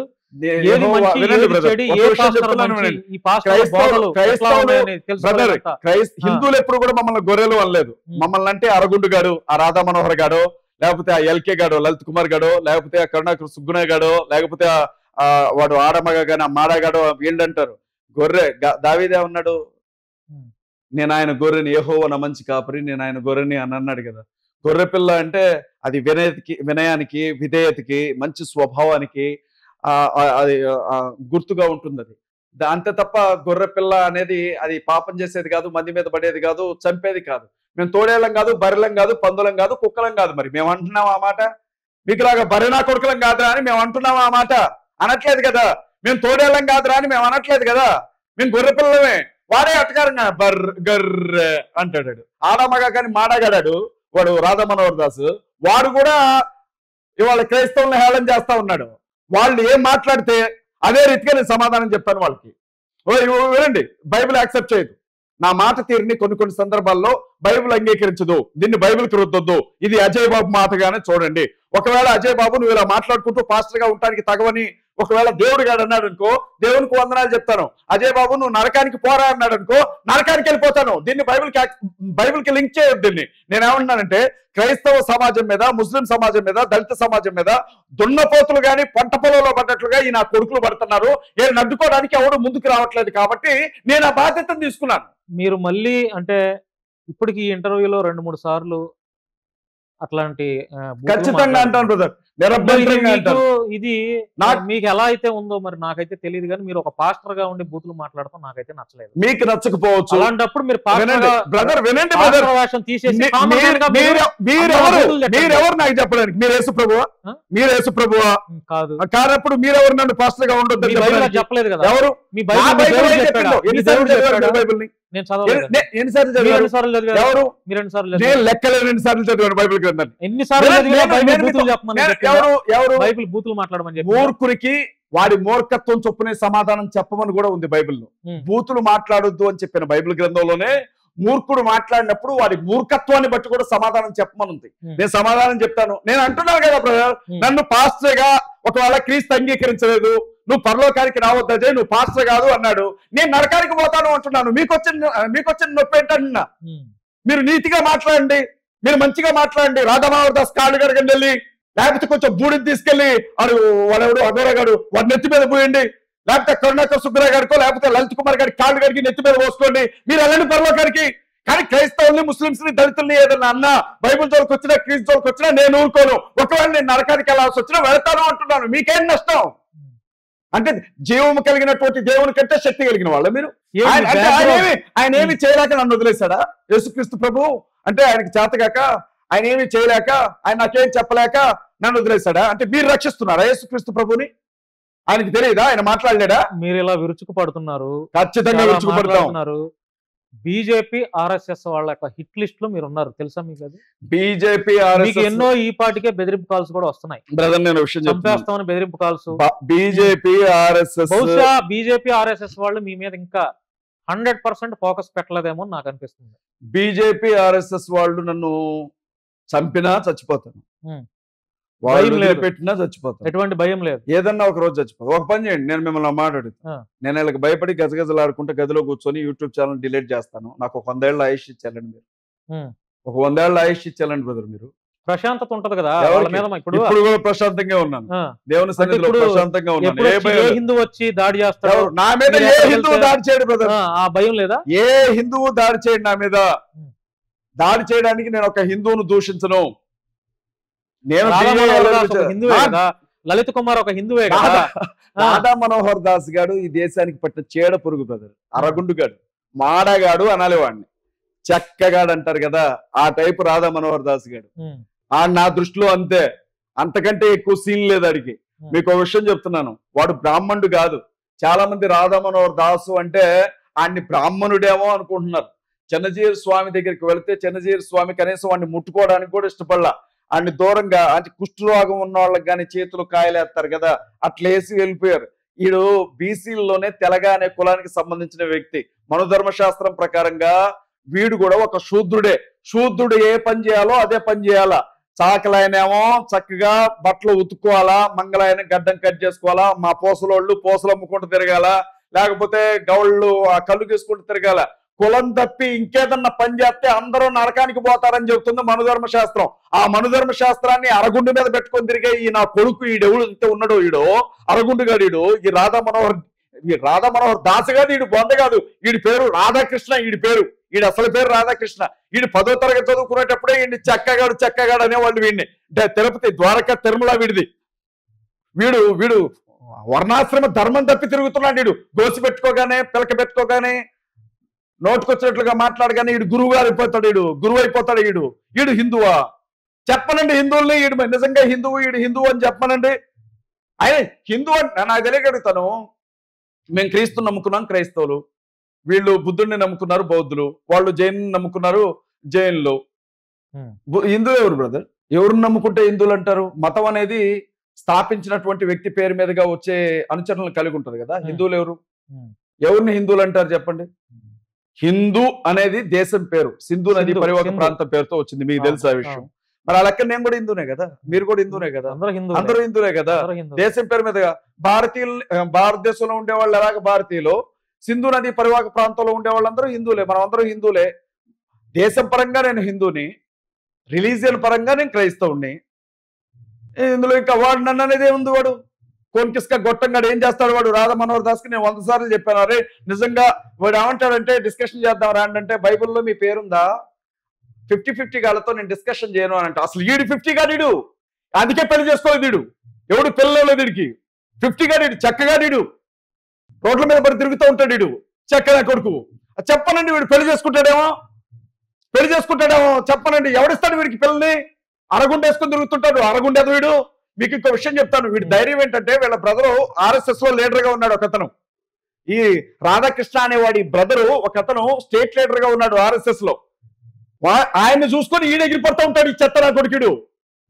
మందబలం చూసుకొని కుక్క పొరిగింది అంటారు కదా, ఆ టైపుడు. హిందువులు పడేస్తే చిల్లర మెతుకుల కోసం బతుకుతున్నటువంటి వాళ్ళు వీళ్ళు. కాసేపు ఈ కాంట్రవర్షియల్ క్వశ్చన్స్ ఒక 5 నిమిషాలు పక్కన పెడితే నేను ఒక ప్రశ్న అడుగుతాను, అడగండి. పాస్టర్ అజయ్ బాబు గారి జీవితంలో బాగా బాధపడిన సందర్భం, సన్నివేశం ఏమైనా ఉందంటే ఏం చెప్తారు? బాగా ప్రతి మనిషికి కష్టాలు ఉంటాయి. నేను ఎవరి కోసం అయితే కొట్లాడుతున్నాను, దేనికోసం కొట్లాడుతున్నాను, వాళ్లే అర్థం చేసుకోకుండా నా మీద నిందలు వేసినప్పుడు బాధపడ్డాను. ఎవరు వాళ్ళు? అంటే మీ క్రిస్టియానికి సంబంధించిన వాళ్ళ? అంటే మీ క్రిస్టియన్సేనా? క్రిస్టియన్స్, పాస్టర్స్ అనుకోవచ్చా? పాస్టర్స్. అజయ్ బాబు దొంగ, మోసగాడు, కోట్లు సంపాదించాడు, 100 కోట్లు వెనకేసుకున్నాడు. నిజంగానే కోట్లు సంపాదించారా? చూస్తున్నారుగా, ఈ కోట్ ఒకటి ఉంది నా దగ్గర, ఇంకా 2-3 కోట్లు కూడా ఉంది లోపల. వేరే కోట, చర్చ్ లో 1 కోట్ ఉన్నట్లు ఈ కోట్లు ఉన్నాయి. బాగా అంటే కంట్లోంచి నీళ్లు పెట్టుకొని బాధపడినటువంటి సందర్భం? నా భార్య గర్భవతిగా ఉన్నప్పుడు కంటిన్యూస్ గా నా మీద వీడియోస్ చేశారు కదా, ఒక 10 మంది పాస్టర్స్, ఒక 10 మంది. నా భార్య 7 నెలల గర్భవతి. ఆ టైంలో కంటిన్యూస్ గా అజయ్ బాబు దొంగ, అజయ్ బాబు దొంగ, అజయ్ బాబు దొంగ అనుకుంటే వీడియోస్ వచ్చేవి. నా భార్య ఏడ్చేది బాగా, ఏంటి మనకి పరిస్థితి, ఎందుకు మనం సేవ చేసుకుంటే సరిపోతుంది కదా. నేను ఒక లాయర్ని, మీకు తెలుసు కదా, నల్ల కోట వేసుకుంటే కోర్టుకు వెళ్ళి నువ్వు వాదిస్తే మనకు డబ్బు కదా. రాజకీయ పార్టీలో కీలకమైన పదవుల్లో ఉండొచ్చిన వ్యక్తిని, మీకు తెలుసు ఆ విషయం. ఇప్పుడు కూడా కాంగ్రెస్ పార్టీ రాష్ట్ర ప్రచార కమిటీ సమన్వయకర్తగా ఉన్నాను. ఏ కాంట్రాక్ట్ చేసినా, ఏ కాంట్రాక్ట్ తీసుకున్నా కోట్లు డబ్బులు వస్తాయి. ఎమ్మెల్యేలు, మినిస్టర్స్, గవర్నమెంట్ ఉంది కాబట్టి. గవర్నమెంట్ ఉంది. టీఆర్ఎస్ గవర్నమెంట్ లో కేటీఆర్ గారికి కూడా నేను అత్యంత సన్నిహితమైన వ్యక్తిగా ఉండేవాడిని. హరీష్ రావు గారికి కూడా నేను బాగా దగ్గర మనిషిగా ఉండేవాడిని. తెలంగాణ ఉద్యమంలో పనిచేశాను. నీకు ఎందుకయ్యా ఇదంతా కూడా, ఇది అంటే ఎంగిలి మెతుకుల కోసం నువ్వు ఆశపడ్డావు అని చెప్పి మాట్లాడుతుంటే నేను బతకలేకపోతున్నా అని నా భార్య ఏడ్చేటప్పుడు బాగా ఏడ్చాను brother. తట్టుకోలేకపోతే మరి అనిపించలేదా ఎందుకు మనం హాయిగా సేవ చేసుకుంటే సరిపోతుంది అసలు కదా? వదిలేసి వెళ్ళిపోదాం అనుకున్నాను brother.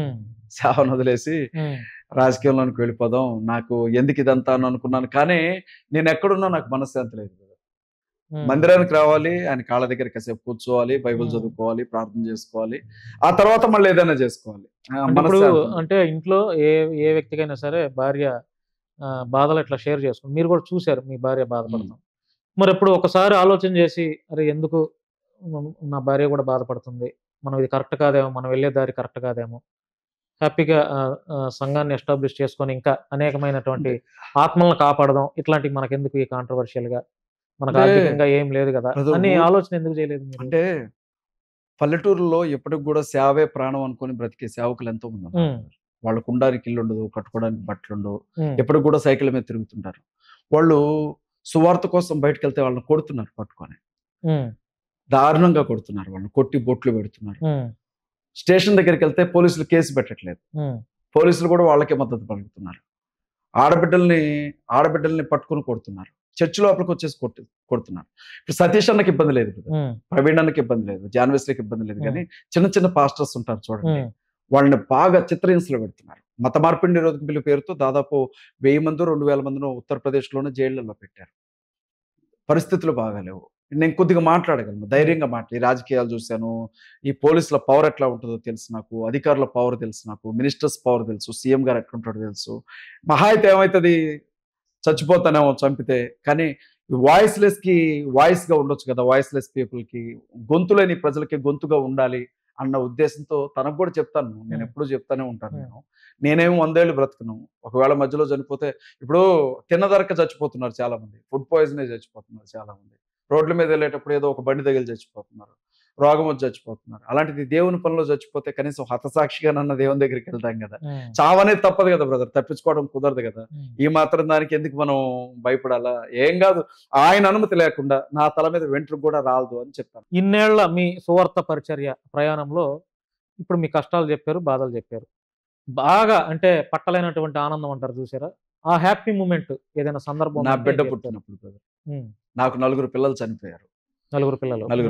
మాకు పెళ్ళై 13 ఏళ్ళు అవుతుంది దగ్గర. 4 బిడ్డలు గర్భంలోనే చనిపోయారు. ఇక పిల్లలు పుట్టరు అంటే అని డాక్టర్లు కూడా, గర్భసంచిలో ట్యూబ్ లో కూడా రప్చర్ అయిపోయింది. నా భార్యకి ఒక ట్యూబ్ తీసేశారు, అండాలు రిలీజ్ అయ్యే ఒక ట్యూబే ఉంది, అది కూడా మూసుకుపోయింది, బిడ్డలు పుట్టరు అని చెప్పారు. అనాథ పిల్లల్ని అడిగాము, చాలా మందిని పెంచుకోవడానికి అడిగాము, ఎవరు ఇవ్వాల.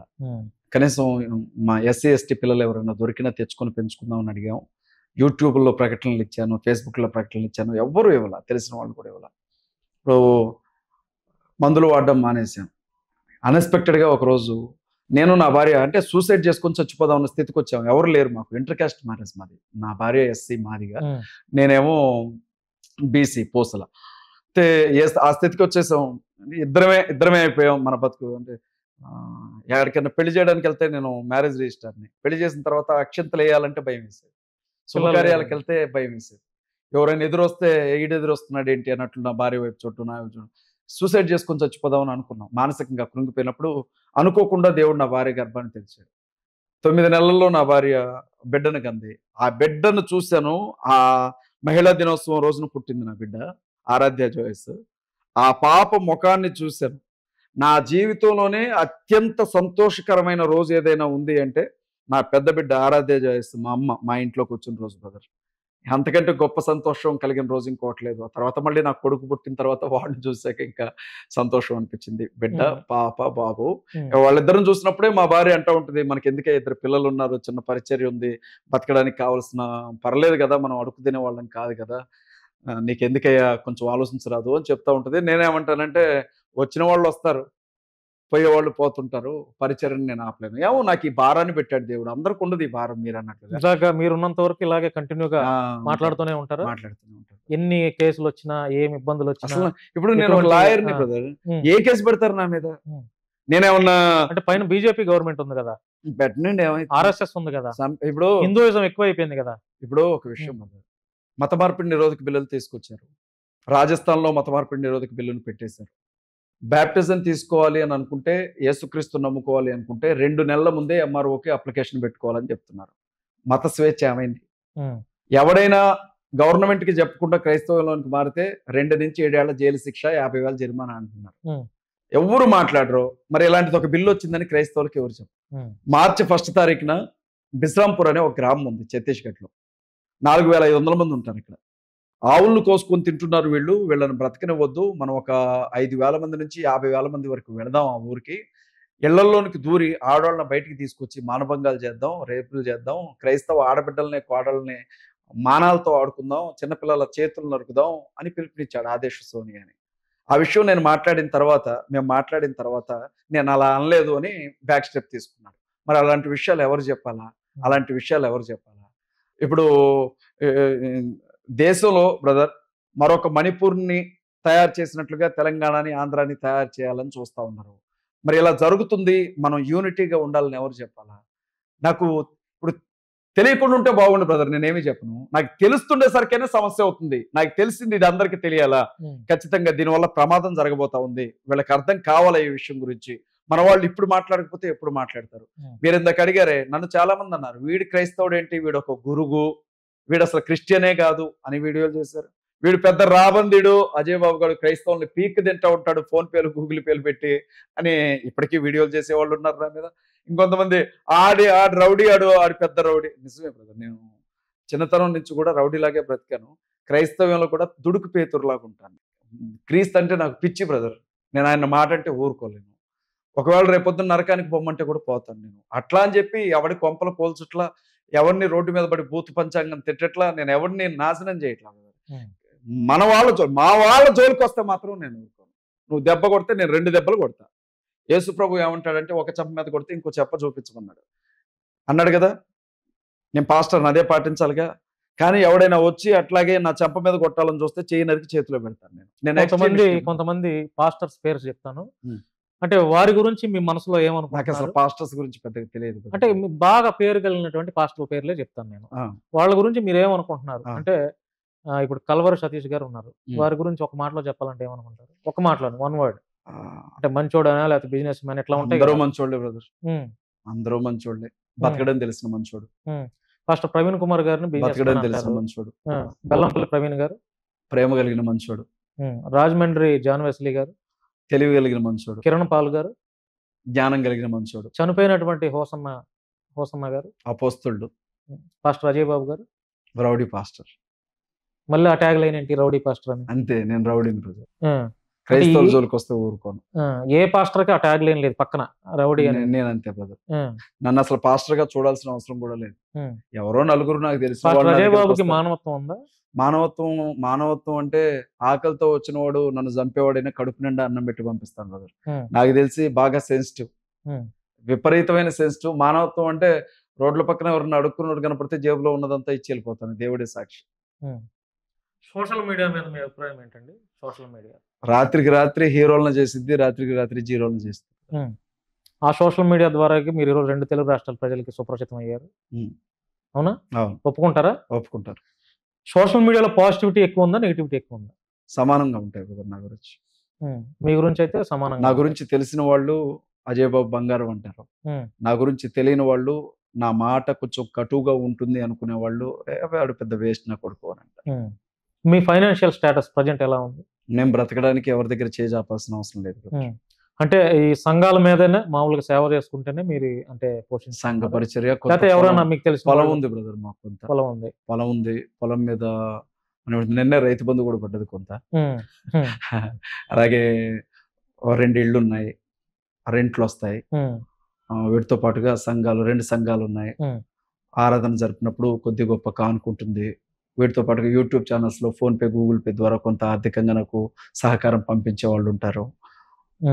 అంటే చాలా మంది ఇలా చెప్పరు పాస్టర్స్.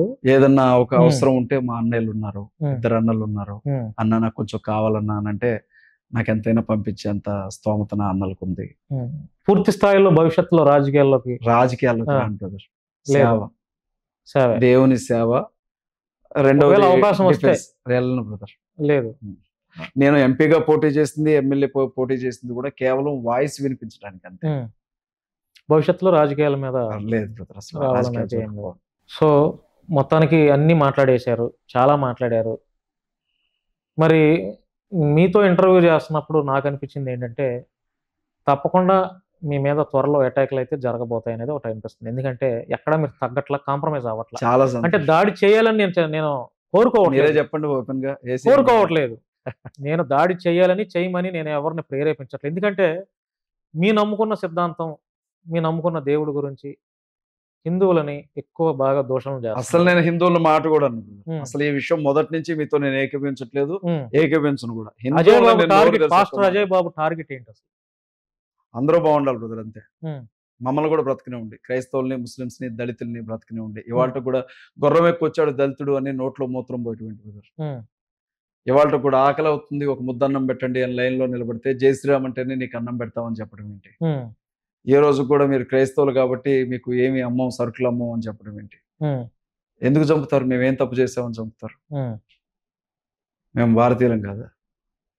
భారతదేశంలో పుట్టి పెరగలేదా? మాకెక్కడ హక్కులు లేవా? ఏ మనిషికైనా కూడా ఒక డ్రీమ్ ఉంటది. నాకు అది ఆ డ్రీమ్ ఉంది, అది నేను ఫుల్ఫిల్ అవ్వాలి అని. అట్లా పాస్టర్ అజయ్ బాబుకి దేవుని ముందు నిలబడ్డప్పుడు మంచి పని చేసావని ఆయన నన్ను ఒక మాట అంతే. డ్రీమ్ ఇంకా డబ్బులు సంపాదించాలి, ఏం చేసుకో. మిగతా పాస్టర్ లాగా ఒక 10 కార్లలో కాన్వాయ్ ఉండాలి. దేవుడైన యెహోవా సాక్షి. ఇట్లాంటి కోరికలు చెప్పలేను నేను. దేవుడైన యెహోవా సాక్షి. ఇప్పటికిప్పుడు చచ్చిపోవడానికి కూడా నేను సిద్ధంగా ఉన్నాను. నాకు దేని మీద ఆశ లేదు. చావంటే వాస్తవంగా చెప్తున్నాను చాలా ఇష్టం నాకు. చనిపోయిన తర్వాత ఆత్మ శరీరాన్ని వదిలిపెట్టి వెళ్ళిపోయి ఆ స్థితి ఎలా ఉంటుందో చూడాలని ఆశ బాగుంటుంది బ్రదర్ నాకు. చావంటే ఇష్టం. పరలోకం ఎలా ఉంటుందో చూడాలి, పరదేశం ఎలా ఉంటుందో చూడాలి, దేవదూతలు ఎలా ఉంటారో చూడాలి, అసలు చనిపోయిన తర్వాత ఏం జరిగిందో తెలుసుకోవాలి. ఇది బాగా ఇష్టం. చావంటే బాగా ఇష్టం. బతికంటే నాకు ఎట్లా ఉంటుంది అంటే కడుపు నిండా తిన్న తర్వాత ఇంకా అన్నం పెడితే ఎలా అనిపిస్తుందో, అవసరమా ఈ లైఫ్ అనిపిస్తూ ఉంటుంది. బైబిల్తో పాటు రామాయణం, మహాభారతం ఇవి కూడా బాగా చదివినట్టున్నారు. అంటే ఎదుటి వారికి కౌంటర్స్ ఇవ్వాలి కాబట్టి ఆ ఇచ్చే క్రమంలో తెలుసుకోవాలి కదా. తెలుసుకున్నాను. ఆటోమేటిక్ గా హిందువుల గురించి కూడా పూర్తిగా తెలుసుకున్నారు, అందుకే ఇంత గర్జిస్తున్నారు అనమాట. ఫైనల్ గా అజయ్ బాబుని రాబోయే రోజుల్లో ఎలా చూడొచ్చు? ఎలాగే చూస్తారు బ్రదర్. మార్పు ఉండదు. ఎలాంటి మార్పు? ఎటువంటి మార్పు ఉండదు. మారితే ఈ డ్రెస్ లేకుండా మారుతాయేమో. ప్రతి వీడియోలో ఇలాగే కూర్చోలేం కదా.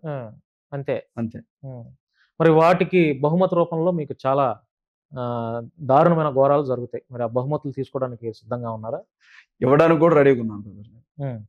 ఏంటి మీ అంత బలం ఏంటి అసలు? ఎవరున్నారు మీ వెనక? ఎవరు నడిపిస్తారు? దేవుడే ఉన్నాడు బ్రదర్. ఏంటి మీ యొక్క మంది ఏమన్నా ఉన్నారా వెనక? గన్నులు పట్టుకొని తిరుగుతున్నారు నా వెనక. చూసారు ఎంతమంది ఉన్నారు సెక్యూరిటీ మా ఇంటి దగ్గర. అంటే ఏ మనిషికి వెనక ధైర్యం లేకపోతే ఇట్లా మాట్లాడరు కదా. ఏదో ఒకటి దేవుడే ధైర్యం బ్రదర్కి. అంతే. నడు రోడ్డు మీద నన్ను పట్టుకుని కొట్టినా 10 మంది రారు బ్రదర్. పొలిటికల్ పార్టీ సపోర్ట్ లేదు, ఎటువంటి ఏ పార్టీ సపోర్ట్. పరిచయాలు అయితే ఉన్నాయి. అన్ని ఎవరితో మాట్లాడాలి చెప్పండి, మీకు ఏమైనా పని ఉందా? చేసి పెడతాను. పరిచయాలు అయితే ఉన్నాయి కానీ పొలిటికల్ సపోర్ట్ అడగరు. నేను నాకు తెలిసి ఖమ్మంలో తుమ్మల నాగేశ్వరరావు గారి కోసం పెట్టిన అతిపెద్ద మీటింగ్ నేనే పెట్టాను. ఆయన గెలిచిన తర్వాత ఎమ్మెల్యేగా, ఎంపీగా, మినిస్టర్ అయిన తర్వాత ఈ రోజు వరకు ఎప్పుడైనా ఆయనకి నేను కనపడ్డానే అడగండి. ఒకవేళ సేవలోకి రాకుండా ఉంటే, అంటే మీరు పాస్టర్ గా ఇట్లా మారక ముందు రాజకీయాల్లో ఉన్నారు, రాజకీయాల్లో ఉండుంటే ఈ రోజు మీరు ఏ స్థాయిలో ఉండేవాళ్ళు? నన్ను ఎక్కడ అధిగమిస్తారు బ్రదర్? నేను ఏమన్నా కమ్మనా, రెడ్డినా, వెలమనా? నేను ఒక బీసీని. ఎక్కడున్నా ఇదే స్థాయిలో ఉండేవాడిని, ఇంతకంటే ఎక్కువే ఉండదు. అప్పుడు రాజకీయాల్లో ఉన్నప్పుడు మీ కెరీర్ బాగుందా? సేవకుడుగా ఉన్నప్పుడు మీ కెరీర్ బాగుందా? కెరీర్ ఎప్పుడు బాగాలేదు బ్రదర్. ఇప్పుడు సంతోషంగా ఉన్నాను అంతే. అంతే. ఫుల్ఫిల్డ్ గా ఇంకా కెరీర్ అయితే ఇంకా సెటిల్ అవ్వాలా. కెరీర్ అంటే ఏంటి బ్రదర్? నేను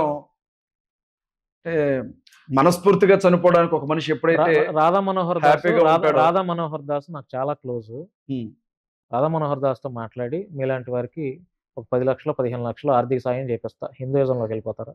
ఆడే రోడ్డు పక్కన చెక్కల వేసుకుంటూ తిరుగుతూ ఉంటాడు, ఇట్లా ఆడు నాకేం ఇస్తాడు, వాడికి ఏమన్నా కావాలని అడగండి నేను ఇస్తాను. అంటే ఈ డబ్బులు ఇచ్చే ఇది ఎవరికి కనపడకుండా మూడో కంటికి తెలియకుండా రాధా మనోహర్ దాస్తో రాధా మనోహర్ దాస్తో ఒక రాధా విషయం మనోహర్ చెప్పండి. దాస్తో నేను మాట్లాడి ఒక 10 లక్షలు 15 లక్షలు నేను ఇప్పిస్తా, హ్మ్. హిందువులను తిడతారా? దానికి ఇంకొక ₹1,00,000 ఎక్స్ట్రా వేసి నేనే ఇస్తా, క్రైస్తవుల జోలికి రావద్దని చెప్పండి ఆడికి. ఉమ్, డబ్బుల కోసమే కదా వాడు వేషాలన్నీ. ఉమ్. మంచిగా మీరు జుట్టు కూడా డబ్బులు పెంచుకోవాలి. కోసం అని అంటే నేను డబ్బు కోసం చేస్తున్నాను, మీకు అట్లా అనిపిస్తుందా? డబ్బు కోసమే మీరు చేస్తున్నాను మీరు అని? ఇప్పుడు రాధా మనోహర్ దాస్ని డబ్బు కోసమే అతను కూడా ఆ, అతను ధర్మం కోసం విరుచుకు పడుతున్నాడు అని అనుకోవచ్చు కదా, డబ్బుల కోసం అని ఎందుకు అంటున్నారు మీరు? మనం బతుకుదాం, 10 మంది మీరు ఎట్లయితే బ్రతకాలి అతను అంటే అన్నారో ధర్మం అతను కదా. కూడా నువ్వు కాదు డబ్బుల బ్రదర్, కోసం అని అంటాడు కదా. మనం బ్రతకాలి, 10 మంది బ్రతకాలనుకునేది ధర్మం. మనం మాత్రమే బతకాలి, 10 మంది చావాలనుకునేది ఎట్లా ధర్మం అవుతుంది బ్రదర్? ఉమ్. అంటే డబ్బులకు అమ్ముడు పోరు పాస్టర్ అజయ్ బాబు. తీసుకొని రండి సూట్ కేసులు, ఆ, అడ్రస్ చెప్పానా, ఆ. తీసుకొచ్చి అక్కడ పెట్టండి. సో ఫైనల్ గా క్రిస్టియన్ సమాజం కోసం హిందువుల్లో ఉన్నటువంటి చాలా మంది కొంతమంది మీ ఎవరైతే మీ క్రిస్టియన్ల మీద చెడుగా ప్రచారం చేస్తున్నారో వాళ్ళకి ఫైనల్ గా మీరు ఇచ్చే సందేశం. క్రైస్తవుల జోలికి రావద్దు, ఉమ్, ముస్లింల జోలికి రావద్దు, దళితుల జోలికి కూడా రావద్దు. నేను మీ జోలికి రాను. ఉమ్. ఒకవేళ మమ్మల్ని వస్తే బ్రతికినే మీరేం ఉండు. చేస్తారు? ఒకవేళ వస్తే ఆల్రెడీ మీరు వస్తున్నారు ఏం కదా. చేస్తారో మీకు అదే చేస్తాం, అంతకుమించి ఏం చేస్తాం? ఉమ్, టిట్ ఫర్ టాట్. కుక్క కరవడానికి వస్తే ఏం చేద్దాం? ఉమ్. కుక్క, మీరు వీధిలో వస్తున్నారు, కుక్క కరవడానికి వచ్చింది, ఏం చేస్తారు? అంతే చేస్తాం. అంతే ఇక దేనికైనా సిద్ధమే. అంతే, అసలు ఇంకా భయపడడానికి ఏముంది brother దేనికైనా ఇందులో? తెగించి రెడీగా ఉన్నారు. నేను మీకు ఒక విషయం చెప్తాను. నేను చచ్చిపోతే పిల్లలిద్దరిని తీసుకొని మీ ఇంటికి వెళ్ళిపోయి మీ అమ్మ నాన్నలతో సుఖంగా బతుకని చెప్పాను మా పాస్టర్ అమ్మని అడిగి చూడండి. ఉమ్, ఎంతకంటే ఏం చెప్పాలి? నట్టింట్లో కూర్చొని చెప్తున్నాను మీకు. ఉమ్, నాకు ఏదైనా నేను చచ్చిపోతే పిల్లలిద్దరిని తీసుకొని చక్కగా మీ ఇంటికి వెళ్ళిపోయి అమ్మా నాన్నలతో బతుకు అని చెప్పాను. ఇంకెంతకంటే ఏం చెప్పాలి? ఉమ్. అన్నిటికీ తెగించి రెడీగా ఉన్నారు, సిద్ధంగా ఉన్నారు. ఇంకా ఆ ఆ స్థాయిలో మీరు మాట్లాడారు అంటే ఇంకా మీరు జీవితాన్ని కూడా వదిలేసినట్టే. ఇంకంతే, ఏం లేదు నా దగ్గర. Right, thank you Ajay you. బాబు గారు. మీ యొక్క విలువైన సమయాన్ని మా శశి టీవీ ద్వారా మాతో షేర్ చేసుకున్నందుకు థ్యాంక్స్ అన్న. చాలా మంచి విషయాల మీద Thank you very much. మాట్లాడుకున్నాం. సో ఫ్రెండ్స్, ఇది పాస్టర్ అజయ్ బాబు గారితో ఇంటర్వ్యూ. ఆయన నేను అడిగినటువంటి ప్రశ్నలకు సరైన సమాధానాలు చెప్పారా, లేదంటే ఆయన ఏం చెప్పాలనుకున్నారో, అసలు ఆయన మనసులో ఉన్నటువంటి చాలా విషయాల్ని నేనైతే చాలా కొత్తగా మాట్లాడించే ప్రయత్నం అయితే చేశాను. ఆయన మాట్లాడినటువంటి మాటలపై మీ యొక్క అభిప్రాయాల్ని కామెంట్ రూపంలో తెలియజేస్తారని మనస్ఫూర్తిగా కోరుకుంటున్నాను. Thank you so much.